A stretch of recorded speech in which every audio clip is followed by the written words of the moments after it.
ஆண்டவராய் இயேசு கிறிஸ்து என்ப நாமத்தில் அன்பான வாழ்த்துக்கள். ஆனைக்கட்டிவிளை CSI சபையின் சார்பாக மின்னி மின்னி ஜொலிக்குதே என்ற தலையங்கத்தின் கீழ் இந்த காணொலியை வெளியிடுவதில் மிக்க மகிழ்ச்சி அடைகிறோம்.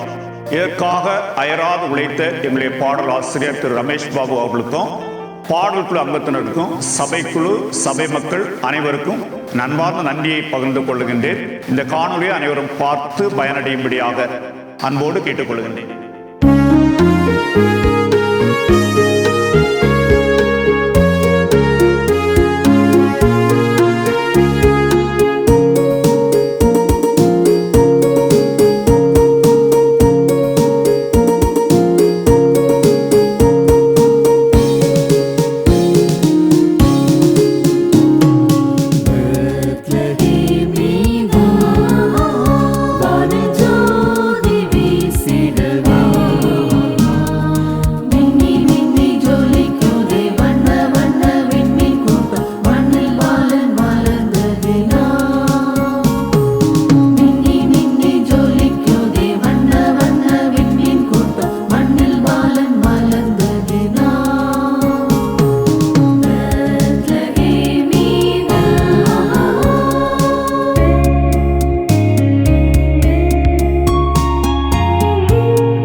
நித்திய ஜீவன் நமக்கு